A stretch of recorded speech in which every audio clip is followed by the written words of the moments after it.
ಬಾಂಗ್ಲಾದೇಶದ ಮಾಜಿ ಪ್ರಧಾನಿ ಖಲೀದಾ ಜಿಯಾ ಕೊನೆಯುಸಿರನ್ನ ಎಳೆದಿದ್ದಾರೆ. ಇವರು ಅನಾರೋಗ್ಯದಿಂದ ಬಳಲ್ತಾ ಇದ್ರು, ದೀರ್ಘಕಾಲದಿಂದ ಆಸ್ಪತ್ರೆಯಲ್ಲಿ ಇದ್ರು. ಇನ್ನ ಜಿಯಾ ಅವರನ್ನ ನವೆಂಬರ್ 23ರಂದು ಆಸ್ಪತ್ರೆಗೆ ದಾಖಲಿಸಲಾಗಿತ್ತು. ಎದೆಯ ನೋವಿತ್ತು, ಹಾಗೆ ಹೃದಯಕ್ಕೆ ಸಂಬಂಧಪಟ್ಟಂತೆ ಕಾಯಿಲೆ ಕೂಡ ಇತ್ತು, ಹಾಗೆ ಶ್ವಾಸಕೋಶದ ಮೇಲೆ ಕೂಡ ಪರಿಣಾಮ ಬೀಳ್ತಾ ಇತ್ತು. ಇನ್ನ ಹೀಗಾಗಿ ಖಾಸಗಿ ಆಸ್ಪತ್ರೆಗೆ ದಾಖಲಿಸಲಾಯಿತು ಅವರನ್ನ.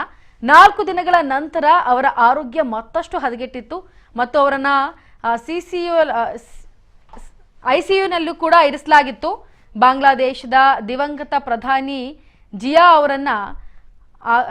ಅವರ ಏನಿದ್ದಾರೆ ಅವರ ಪತ್ನಿ ಖಲೀದಾ ಜಿಯಾ ಅವರು ದೀರ್ಘಕಾಲದಿಂದ ಬಳಲ್ತಾ ಇದ್ರು, ಹಾಗೆ ಮೂತ್ರಪಿಂಡದ ಸಮಸ್ಯೆಯಿಂದ ಕೂಡ ಬಳಲ್ತಾ ಇದ್ರು. ಮಧುಮೇಹ ಇತ್ತು, ಸಂಧಿವಾತ ಇತ್ತು ಮತ್ತು ಕಣ್ಣಿನ ಸಮಸ್ಯೆ ಕೂಡ ಇತ್ತು.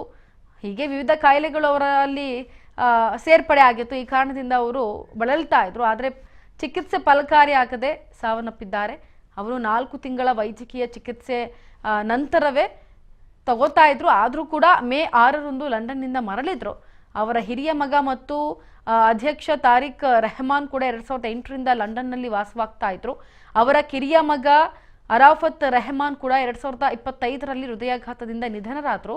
ಆಗಸ್ಟ್ 5, 2024ರಂದು ವಿದ್ಯಾರ್ಥಿಗಳ ನೇತೃತ್ವದ ಹಿಂಸಾತ್ಮಕ ಏನು ಪ್ರತಿಭಟನೆಗಳು ನಡೆಯುತ್ತೆ, ಆಗಿನ ಪ್ರಧಾನಿ ಶೇಖ್ ಹಸೀನಾ ಅವರ ಅವಾಮಿ ಲೀಗ್ ಸರ್ಕಾರವನ್ನು ಕೂಡ ಅಧಿಕಾರದಿಂದ ಉರುಳಿಸಿದ್ರು.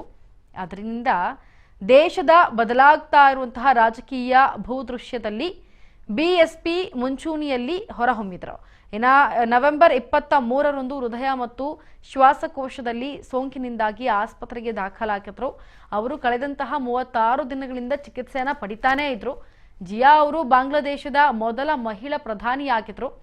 ಇನ್ನು ಅವರ ಚಿಕಿತ್ಸೆಯನ್ನ ಹೃದ್ರೋಗ ತಜ್ಞ ಏನಿದ್ದಾರೆ ಅವರು ಕೂಡ ಎಲ್ಲ ಥರ ತಪಾಸಣೆ ನಡೆಸಿದ್ರು. ಇನ್ನು ಈ ತಾಲೂಕ್ದಾರ್ ನೇತೃತ್ವದ ವೈದ್ಯಕೀಯ ಮಂಡಳಿಯು ಕೂಡ ನೋಡ್ಕೊಳ್ತಾ ಇತ್ತು. ಆದರೆ ಬಾಂಗ್ಲಾದೇಶ, UK, ಅಮೆರಿಕ, ಚೀನಾ ಹೀಗೆ ಆಸ್ಟ್ರೇಲಿಯಾ ತಜ್ಞರು ಕೂಡ ಇದರ ಮೇಲ್ವಿಚಾರಣೆಯನ್ನು ನಡೆಸ್ತಾ ಇದ್ರು. ಈ ತಿಂಗಳ ಆರಂಭದಲ್ಲಿ ಕೂಡ ಅವರನ್ನು ಚಿಕಿತ್ಸೆಗಾಗಿ ವಿದೇಶಕ್ಕೆ ಕರೆದೊಯ್ಯುವಂತಹ ನಿರ್ಧಾರ ಕೂಡ ಮಾಡಲಾಗಿತ್ತು. ಆದರೆ ದುರ್ಭಾಗ್ಯ ಅನಿಸುತ್ತೆ, ಈ ಸ್ಥಿತಿಯಿಂದ ಇದೀಗ ಅವ್ರನ್ನ ಉಳಿಸ್ಕೊಳ್ಳೋದಕ್ಕೆ ಸಾಧ್ಯ ಆಗಲಿಲ್ಲ. ಖಲೀದಾ ಜಿಯಾ ಅವರು 15 ಆಗಸ್ಟ್ 1945ರಲ್ಲಿ ಹುಟ್ಟಿದ್ರು. 1991ರಿಂದ 1996ರವರೆಗೆ ಮತ್ತು ಮತ್ತೆ 2001ರಿಂದ 2006ರವರೆಗೆ ಬಾಂಗ್ಲಾದೇಶದ ಪ್ರಧಾನಿಯಾಗಿ ಸೇವೆಯನ್ನು ಕೂಡ ಸಲ್ಲಿಸಿದ್ರು. ಅವರು ಬಾಂಗ್ಲಾದೇಶದ ಮೊದಲ ಮಹಿಳಾ ಪ್ರಧಾನಿ ಅಂತಾನೆ ಹೆಮ್ಮೆ ಇದೆ. ಮತ್ತು ಬೆನ್ಜೀರ್ ಏನಿದೆ ಅದರ ನಂತರ ಮುಸ್ಲಿಂ ಜಗತ್ತಿನಲ್ಲಿ 2ನೇ ಮಹಿಳಾ ಪ್ರಧಾನಿಯಾಗಿದ್ರು ಅಂದ್ರೆ ಅದು ಇವರೇ.